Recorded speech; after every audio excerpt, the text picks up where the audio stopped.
Good morning, Sir Ted. Okay na ba? Can you hear me? Ay salamat. Thank you so much po. You're coming in so loud and so clear. Kumusta po kayo dyan, sir? Kumusta po so far ang actual na nangyayari dyan sa Dubai? Ah, the embassy po is based in Abu Dhabi, no? Pero Dubai Okay. ang alam Mm, natin mas sikat na lugar diyan at doon nakakaramihan nating mga kabayan, ano? mm-mm. Pero tahimik, tuloy Abu Dhabi, UAE, Dubai, pinakamaraming na-receive na missiles, no? Mas marami pa kaysa sa lahat ng mga ibang countries combined. Pero lahat yan na-intercept, over 90% intercepted. Meron kanina na-intercept madaling araw. So katatapos lang ng Eid Fitr holiday. So we're looking forward to tuloy pa rin dito, tahimik at tuloy ang buhay.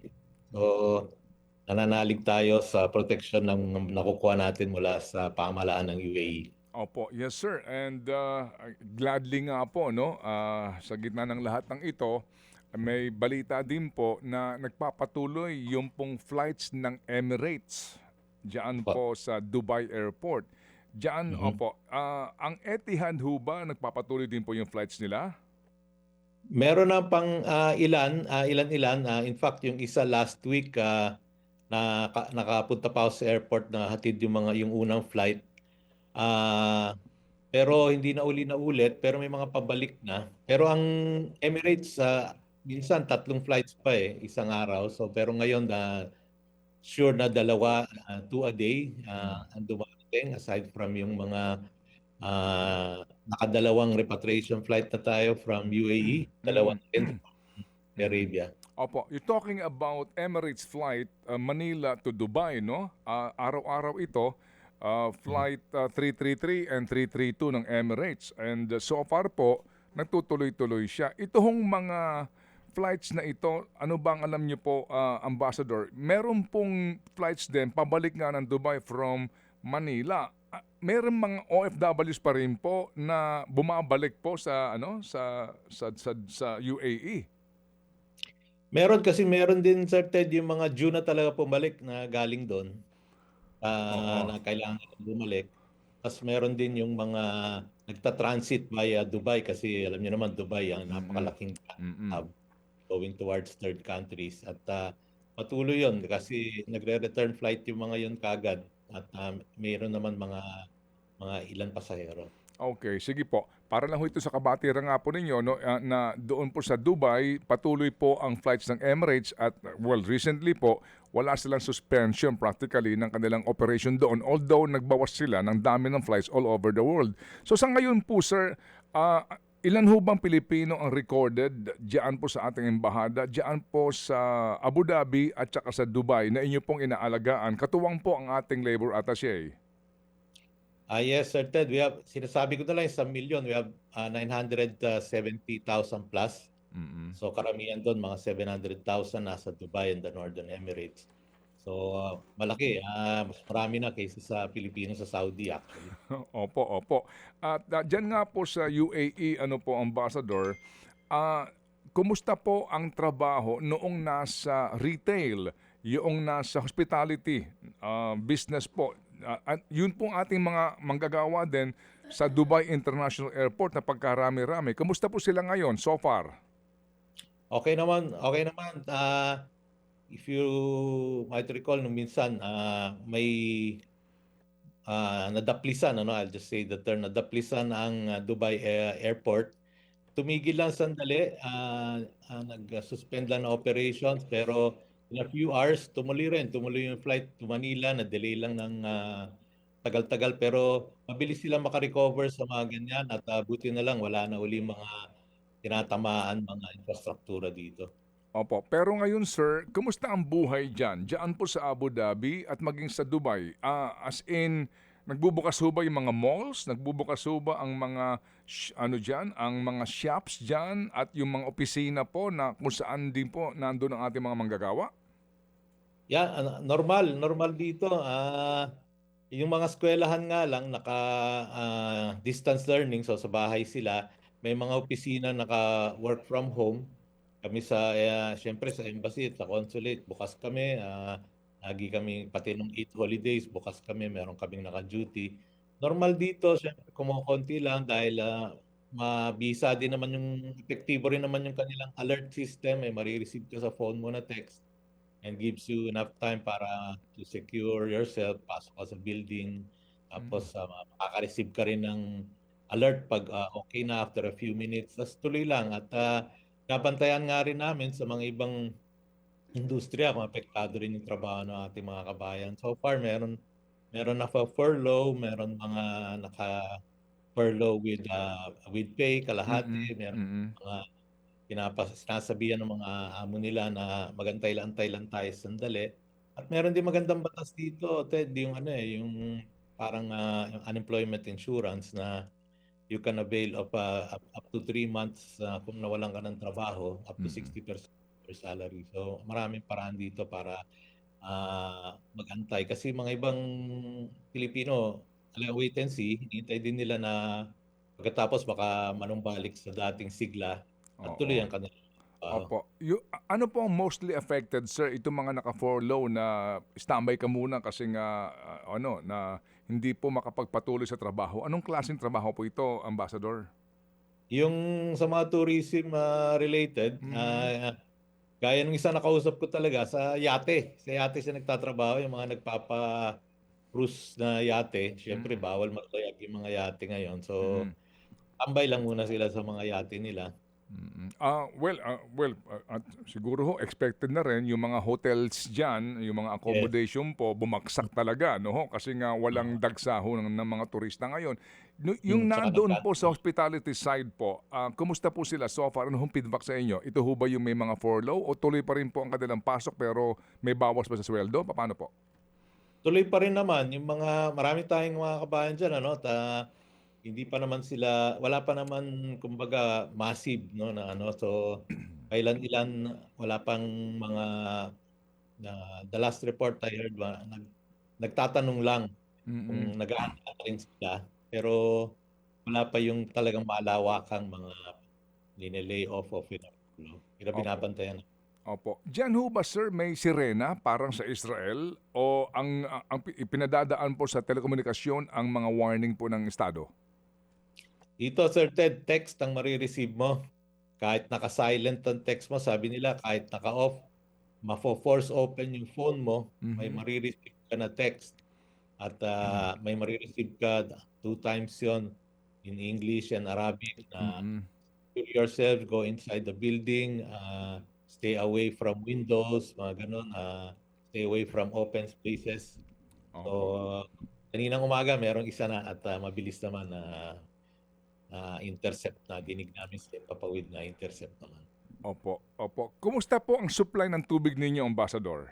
Meron po kasing threat nga sa pagsira sa mga desalination plant ng mga Gulf countries. Kamusta po so far ang inyo pong supply po ng tubig? Everything is normal, tuloy at, meron silang mga contingency plans, para diyan at, hindi pa masyado parang hindi pa masyado iniinda yung problema na 'yan. Okay. Kumusta po ang pagkain? Kasi din po as we all know, yung pong mga barko na dumadaan diyan sa Strait of Hormuz, hindi lang yan mga barko para po sa petrolyo, no? Yung mga papunta diyan mga barko na may dalang food supplies kasi nga mostly imported po ang inyong pagkain. Kumusta po so far ang pagkain, sir?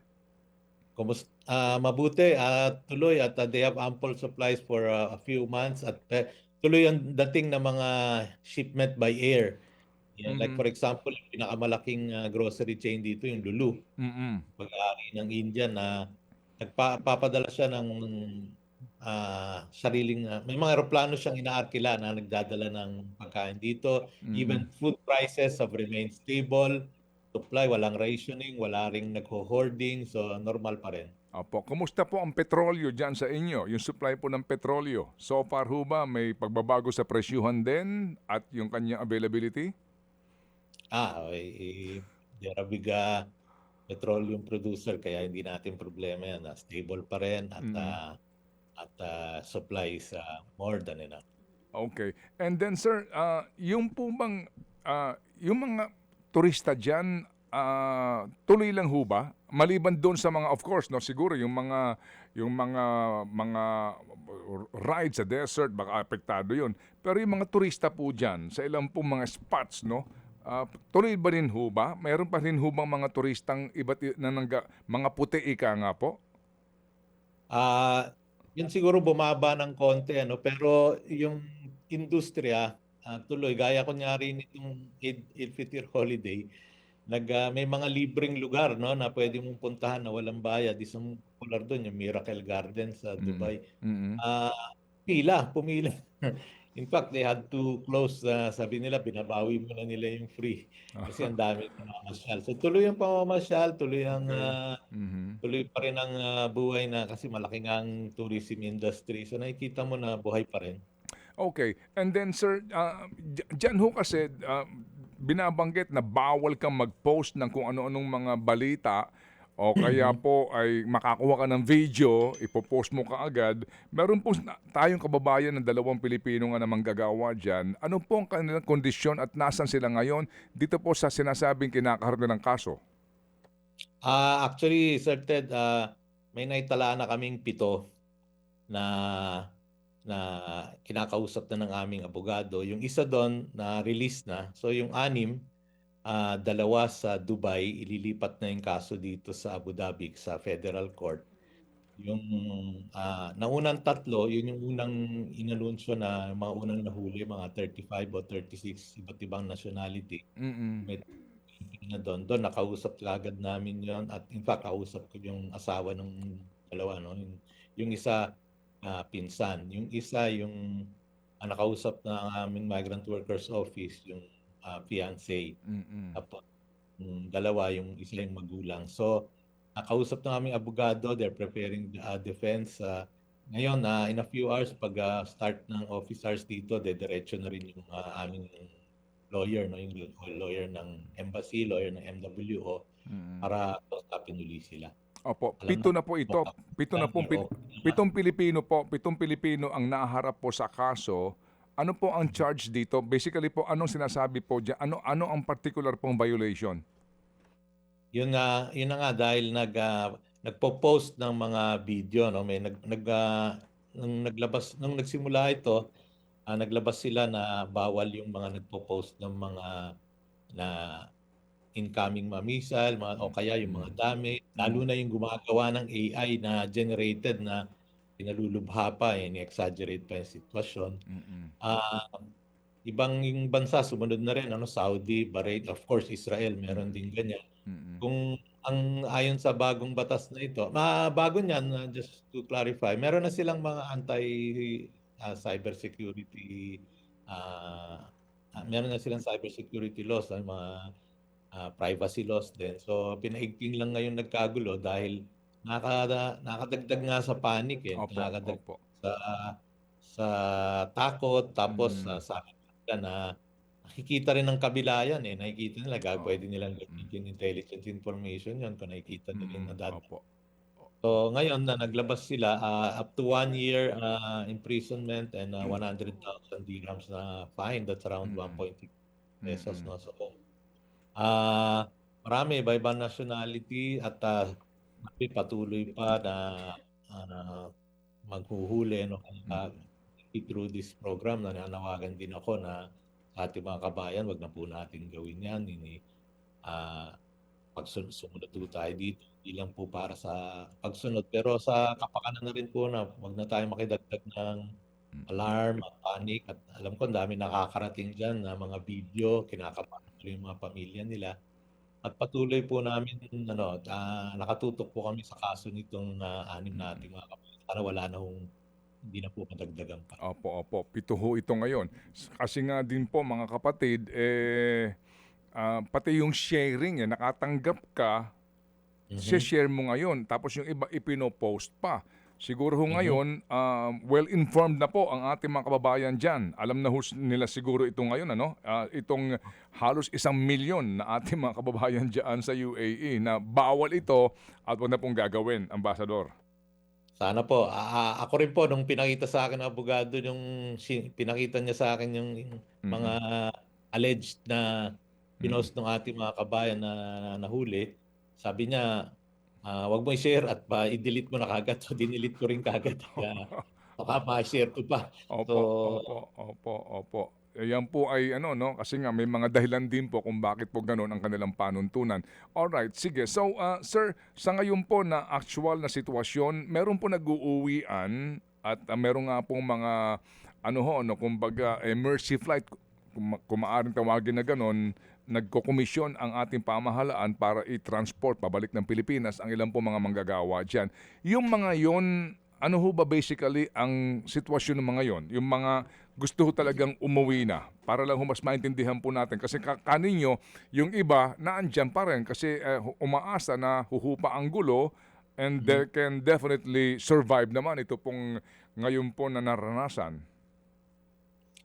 Oo, certain nakakadalawang, repatriation flights na kami o paid for by the government ang, ating Department of Migrant Workers. Yung una, isa 442 ano, yung tapos nung, Biyernes another 300 tapos may dalawa rin dumating galing Riyadh 'no. So nagpapalista sila, iba-iba rin yung kanilang sinasabi ko minsan yung mga iba, just letting us know kung asan sila na kung sakaling lumala pa. Mm. Tawagan na kaagad sila. So ngayon, yung mga nakalista sa'min dito, mga 300 something for Abu Dhabi, halo-halo yan. Meron yung mga stranded na tourist, meron yung mga dependents sa mga OFW na pinauuwi muna nila pero yung pinaka-OFW maiiwan. Mm.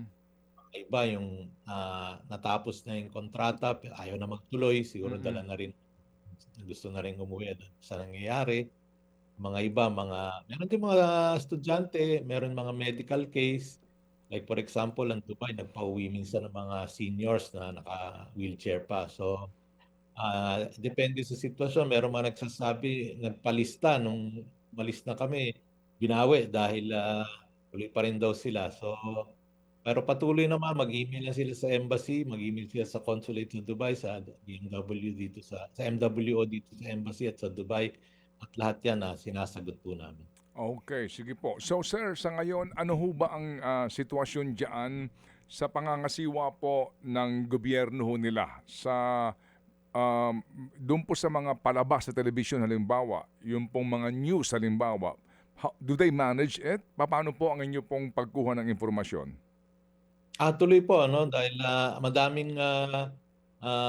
maraming mga paraan makakuha ng news, maraming English, o kaya sa mga pati mga Pilipino, kumpleto ho yung mga ating mga, Filipino media dito Mm. so parati rin kami nakikipag-ugnayan sa kanila.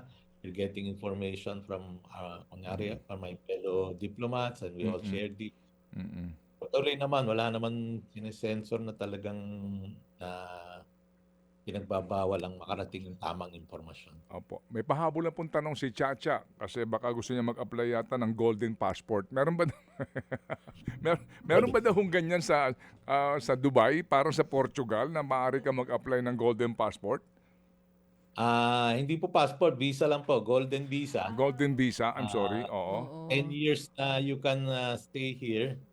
So maraming Pilipinong may ganyan kasi marami na rin ditong mga entrepreneur na mga successful businessmen, yung Mm. mga successful professionals, pati yung mga Mm. artist natin, pati mga ibang mga outstanding talent na bibigyan sila dito. Okay. Opo. Alam niyo ho, Ambassador, maganda po na kayo na amin nakapanayam ha. Nagbigay po sa amin kahit papaano po ng paghupa sa amin pong damdamin sa pangambas na nangyayari dyan. Although may mga iba't ibang mga balita sa ilang pong mga news agencies ano ho, sa ibang mga bansa, pero yun nga ano, yung punto ng maraming Pilipino po dyan hanggang ngayon patuloy pa rin po ang trabaho and as a matter of fact kaninyo yung iba po ang takbo nga ng buhay ay normal lang. Ano ho, lumalabas pa rin, nagpupunta pa rin sa grocery, nagpupunta pa rin ng mall, at kahit papaano po, meron pa rin po mga turista. Malakas po ang kumpiyansa nila dahil talagang napapatunayan po ng gobyerno, mga liderato ng UAE at yung kanilang, yung air defense system at saka yung mga tulong nila dun sa mga na-stranded. Mm. Wala hong, mapipinta sa mga iba there are over 200 nationalities dito, hindi lang po Pilipino. Lahat Oo. po sila kumpiyansa sa pamahalaan dito. Opo, sige po. So salamat sa inyo pong panahon, Ambassador, at muli ho kaming gagambala sa inyo ha, kapag kami po Salamat. makikibalita po muli. Salamat po na marami, sir. Thank you, thank you.